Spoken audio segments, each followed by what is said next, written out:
2 o'clock in the morning. Bobby Flay's standing over there. Giada, all of these celebrities. I'm like, oh my God, this is bigger than life. This is crazy. It felt like a cartoon. I'm making toasted cheese sandwiches with Mario Batali at 2 o'clock in the morning. I'm high. I'm drunk. And I'm like, Mario, I love you. And he goes, Malarkey, my kids love you. And it was that day I was like, huh? I was like, what's the difference between me and these other famous chefs?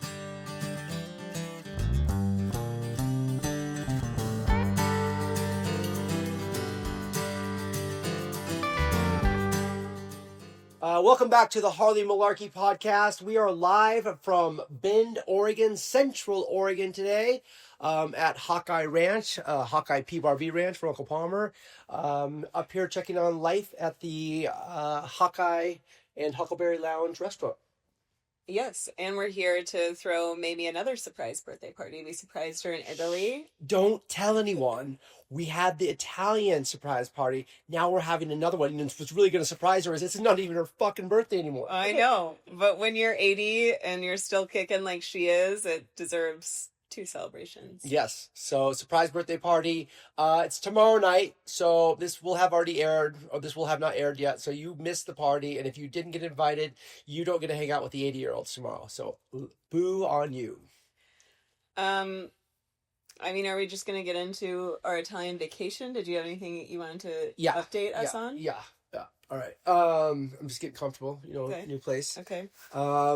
So yes, life is grand. We've had a pretty rambunctious few weeks, right? Not rambunctious, eye-opening. Traumatic. So let's just start with the good. Let's just say, okay, so the Italian trip. You've seen some of the pictures online. Obviously, true paradise. What was that cute little town we were at in the Porto Ercole? Tuscan coast.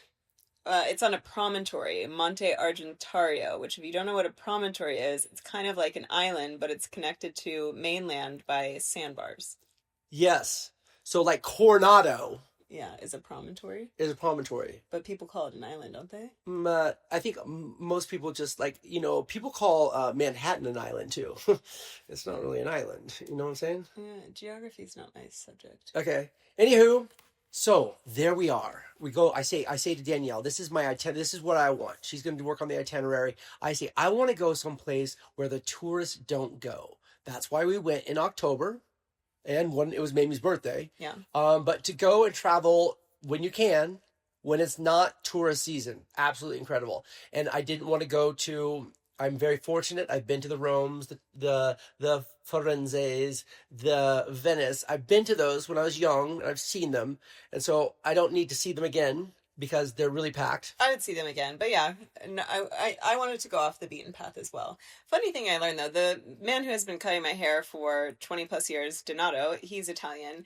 Italians love the tourist season. They love traveling in July and August. They love the life that is in these popular areas in the summer. So I don't know if it's an American thing to want to be more alone, but no, maybe it's our thing because the Americans all travel there in the summer also. Yeah, maybe. So yeah, we want to be away from people, not near a whole bunch of tourist people. So I said, find a resort that's not, very, very popular, smaller, boutique-y, and she succeeded. And we're going to tell you it and totally ruin the vibe because all 100 of you that listen to this show are all going to be like, we got to go. Like, it's going to be like, their phone's going to be like, hello, because they don't use cell phones over there because it's Italy and it's thousands of years old, right? You'll be like, hello. But the hotel we stayed at was called Hotel Il Pelicano. We did not see a pelican the entire time. No, we did not. Okay, so let me just tell you this. So I've watched White Lotus a few seasons now. Yeah. And I'm always bewildered why these people never leave the resort. Yeah. I'm like, what kind of resort do you not leave? Because normally when you go travel, you go to your resort, you check in, you go into town, you have dinner, you come back, you wake up, you get a massage, you exercise, you lay around a little bit, then you cruise around and go look at sites or something like that. This resort, we didn't want to leave. Yeah.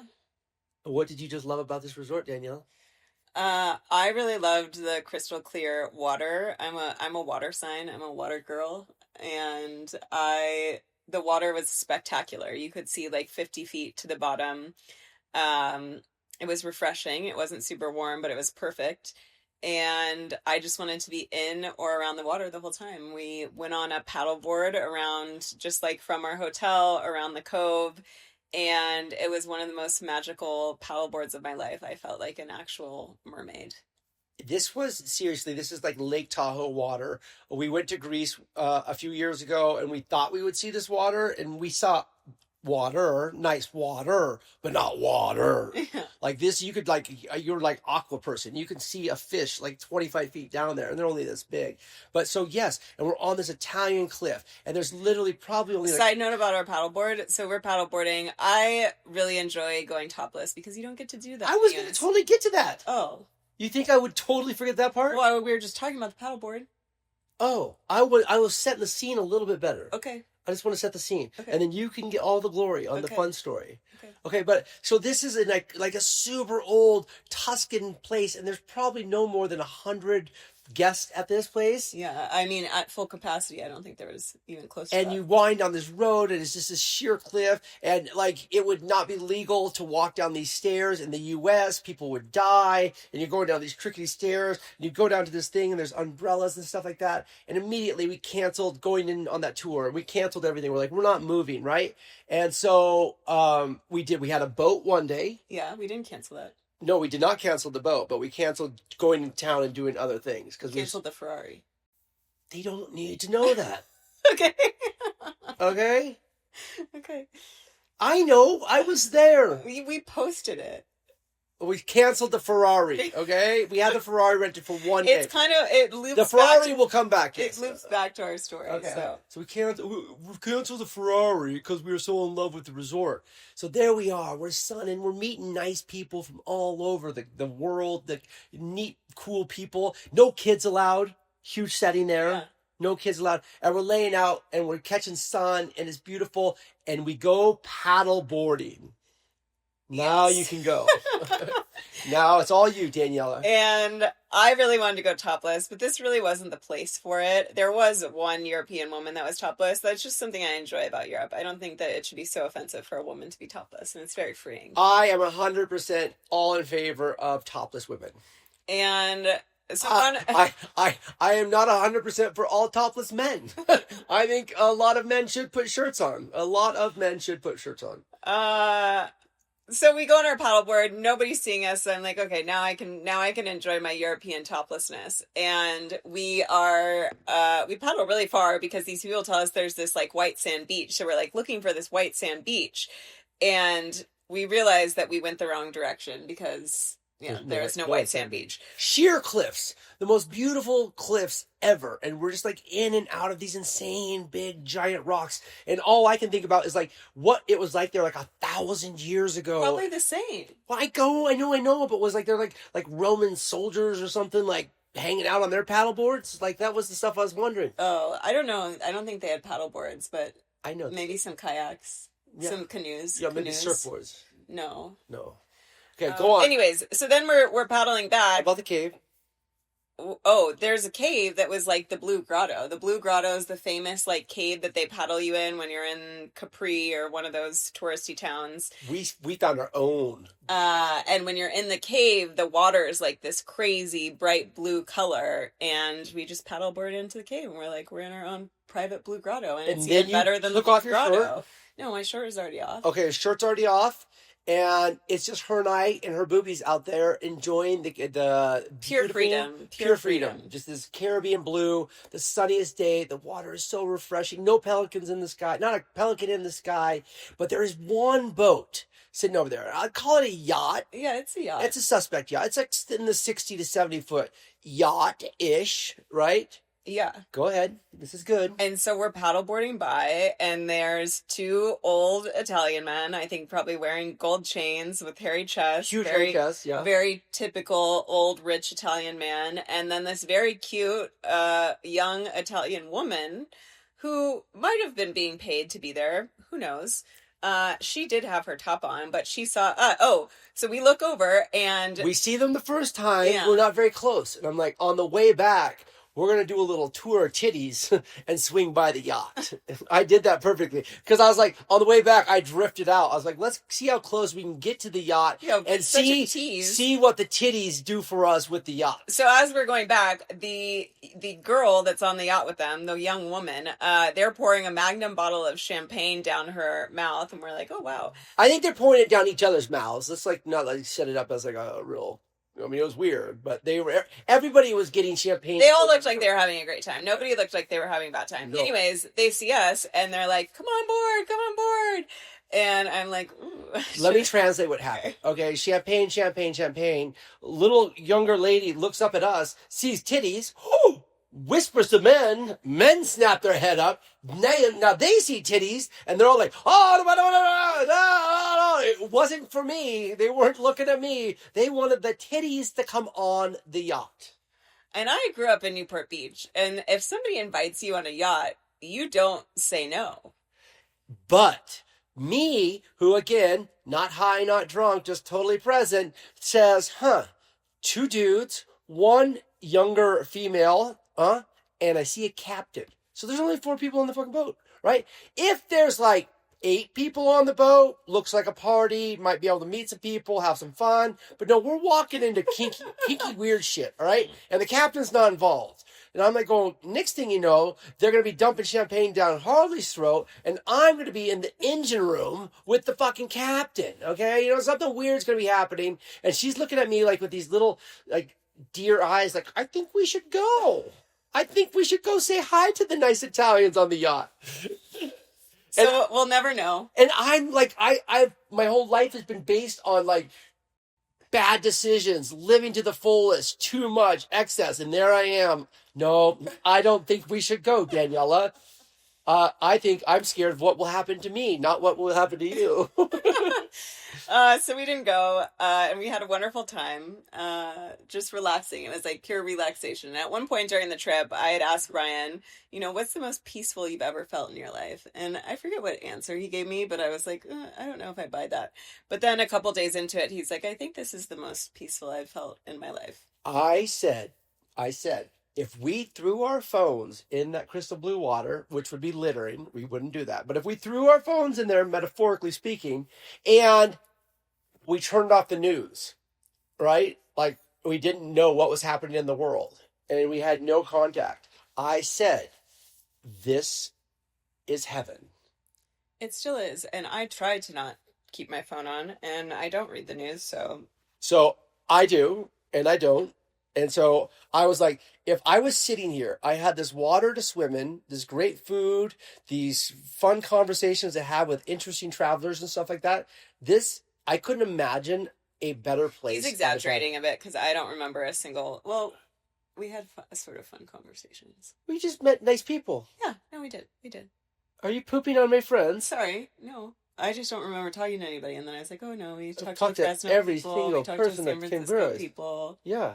You were kind of rude to the German guy. The German guy was like, I was zoning out, and he wanted to know what was going on. Okay, well, we're 13 minutes in. Okay. So then we have to leave paradise. Boom. We hop in the car. We drive to... So while we're there, I started drinking again. I mean, I've been drinking, but... I binge drinking. Ever since those Italians started pouring that champagne down their throat, it's been on. No, I'm not really I've never been a big... No, I've been a big drinker in college and at times in my life. But, I was in Italy and I was like, I'm going to enjoy some wines. And I don't normally drink red wine, but I was really getting into my glass of red wine with dinner. And the glass of red wine I was drinking was the Brunello di Montalcino. I'm definitely not saying that correctly. Oh, yeah. Oh, geez. Thank God you brought this up. We would have missed my big story. And so every night I would have my one glass of wine and I would order my, €32 Montalcino red that was delicious. And we're driving towards Cortona, which is the town that they did Under the Tuscan Sun in, which is where we're surprising his mom. But Brian's like, we got to go to like an old historic town on the way. And I was like, well, I want to go to Montalcino because I want to go to this little town where I love this red wine from. You're drinking wine. And so, full disclosure also, as she was drinking wine, I said, I want an indulgence on this trip also. And drinking's not going to be the indulgence, right? I've given up the gummies, remember that. So I'm like, what is Italy also known for? Yes, I'm going to eat pasta. No problem there. Pizza. Yeah, I'll do that. That's not something I've given up. But I said, I'm going to start each morning with a lovely cappuccino or espresso. Right? Hadn't had coffee for 3, 5 months, something like that, long time. Yeah. And I enjoyed it and didn't really feel anything. I was like, very nice, very in control. And as we wind up through these mountains, and if you ever get the opportunity to rent a car and drive in Italy, it's the best way because you stay off the train tracks. All the tourists are on the train tracks. If you're in a car and you drive up into these medieval cities and stuff like that, one, we had to fold our mirrors in Yeah. to get our car down these things. Like, it was so skinny. And then you get in a dead end road and you're like, oh, you have to back up. This is scary. But anyway, we find this. You're blown away by how many medieval cities in the hills there are. Like, you're like, there's thousands of 1,000-year-old plus cities. It's crazy. I wouldn't say thousands. I saw a number of. Okay, hundreds. Sure. There's probably thousands. We saw dozens. Dozens. That's not thousands. But we were only on one road. That's not the story. Let's go. Okay. Okay. So anyway, we wind up into your town to go eat. Yeah. Montalcino. Yep. Again, very few tourists. Not even American tourists. They were like European tourists. Yeah. I think the Italians are touring their own country during this time of October. We have a lovely little lunch. Service in Italy, real quick, we'll just touch on this. They don't want to help you. This is the weirdest thing I've ever seen in my life. They don't want your money. From the first restaurant we went to the even last. On the airplane. Even on the airplane. Like, service is lacking. Yeah, you hear about the incredible food, and the food is amazing, but they don't want to give it to you.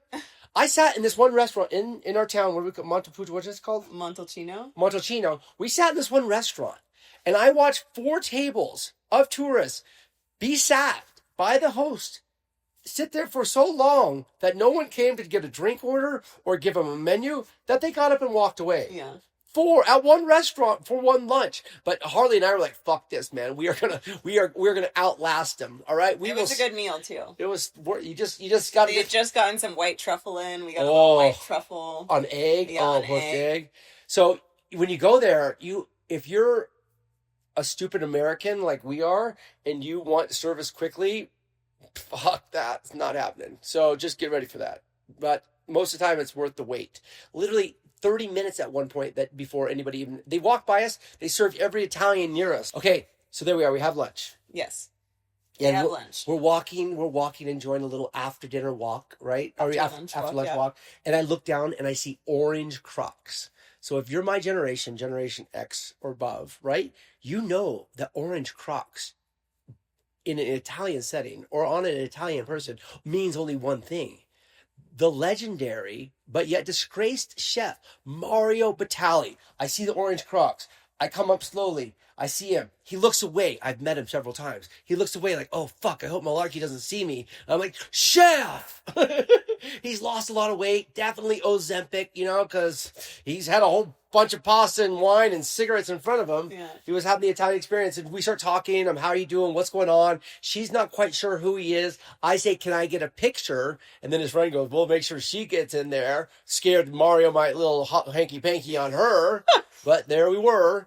And we're still debating on whether to post a picture or not because we've read some of the stuff, like that. It's kind of funny. But anyway, in all of the intersections... I wouldn't say funny is the right word. You're just lack of words. Lack of words. It was not funny. Very, very... Really horrible accusations. Horrible accusations. Incredible. I mean, this guy was up there with Mario, Martha, not Mario, Emerald Lagasse, Martha Stewart. This is an OG. This is like, he was huge. And he was one of the first people canceled because of the horrible accusations. But I was just going to say, we were so saying, like, all of the intersections in life. Had we gone to the other medieval town for 20 minutes longer, had we eaten, had we gotten faster service at the Italian restaurant, he was getting up to eat. A million things had to happen for us to run into Mario Batali. And that was like, a disgraced unicorn, but it was a unicorn still. Yeah, and he meant something to you in your career. It was like a conversation you had with him that made you feel like you had really made it. When I first started, he was one of the first famous people. I was cooking with him at this after dinner, after hours thing at the Miami South Beach Food Wine Festival, 2:00 in the morning. Bobby Flay standing over there, Giada, all of these celebrities. I'm like, oh my God, this is bigger than life. This is crazy. It felt like a cartoon of all of the famous chefs. And I'm just come off a Top Chef. I'm cooking. I'm making toasted cheese sandwiches with Mario Batali at 2 o'clock in the morning. I'm high, I'm drunk, and I'm like, Mario, I fucking love you. And he goes, Malarkey, my kids love you. And it was that day I was like, huh? I was like, what's the difference between me and these other famous chefs? It's like I immediately changed my entire focus of my life, saying I can achieve. They are human like me. They have 2 arms, 2 legs. They think like me. They cook like me. There's nothing that keeps me from being as big or as great as these chefs in this room. And that day I set out to have a wonderful TV career, which I'm very thankful that I do. What's the difference between a toasted cheese sandwich and a grilled cheese? I think they're the same. They're the same thing. Okay. Uh-huh. We were putting them in pans and cooked them. Mhm. Okay, next. Surprise Mamie. But one other thing I would like to point out. On this trip, Brian was reading the book by Rick Rubin. I forget what it's called. I don't know, but it's Rick Rubin's books, and it's perfect for me because it's all super short snippets. Every chapter is like 2 pages. But it's a very spiritual book. I think Rick Rubin is actually a very spiritual person, and it's essentially like the creative process is really opening yourself up to the creativity that is the universe and allowing that to flow into you. And so, like, being open to synchronicities, being open to what the universe is trying to tell you.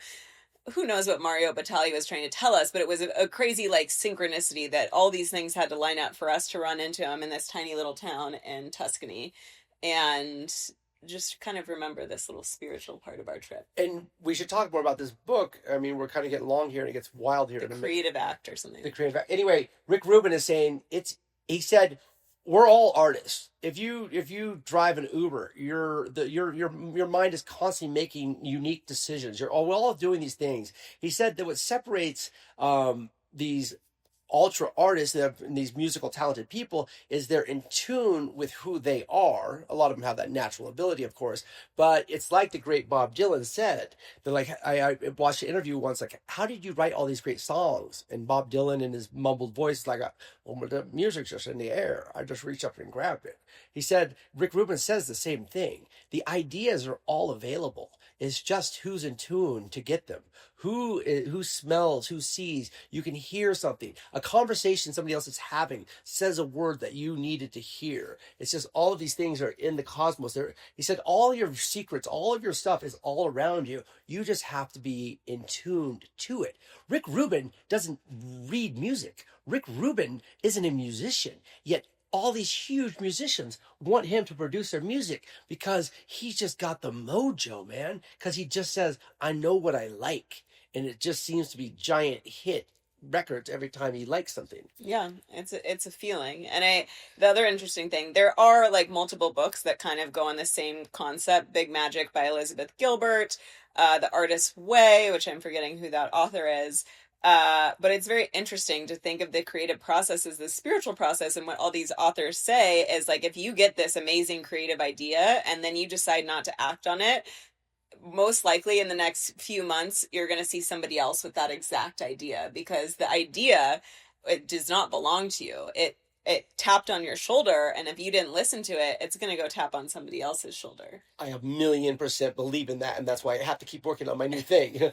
I'm dying. I'm like, I know it's out there right now, and if I don't keep getting to it, I'm going to lose it. I'm just like, I keep going. I'm holding on to it. I'm like, come on, your mind. I have this idea.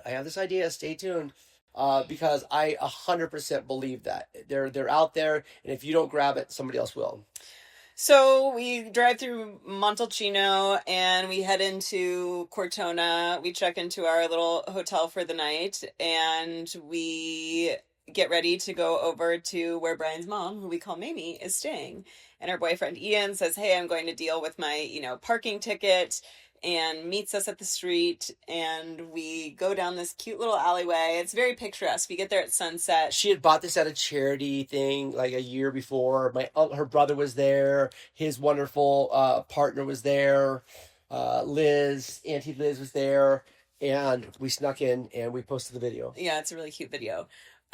We had a great time. We had a great dinner, and then we joined them on their tour to another little historic town called Montepulciano, different than Montalcino, the next day, and we went to this winery called Ricci Winery, which means like of the hedgehog, and there's a lot of Italian hedgehog symbolism. But we were in this cave that was like older than Jesus. which I thought was pretty crazy. Like, it just is so interesting to be there and like the history that's there. Italy is so absolutely beautiful. Just so much beauty. Really great people. Super slow service. Great food. I love the history. I keep thinking I'm going to find an old Roman gold coin. I'm like, where's my gold coin? Um, And so then we leave Montepulciano. Leave Montepulciano, go for a beautiful drive into the Umbria country. Yes. We're going to stay at the castle. Our trip is 3/4 of the way through. We're having the best trip ever, right?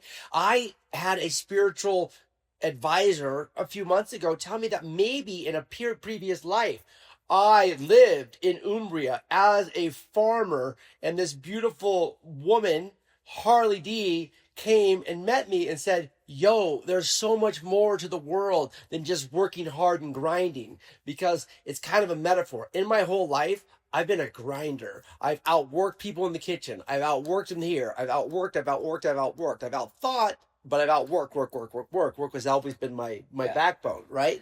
And so she said, I had met Harley in lifetimes ago, and she was like, you don't have to just work. There's so many other things in life. So we're kind of excited, like going, wow, we might have history here in Umbria as we go up the windy road to this beautiful castle. Yeah, it's insane. Does it have a name? Rescue. Well,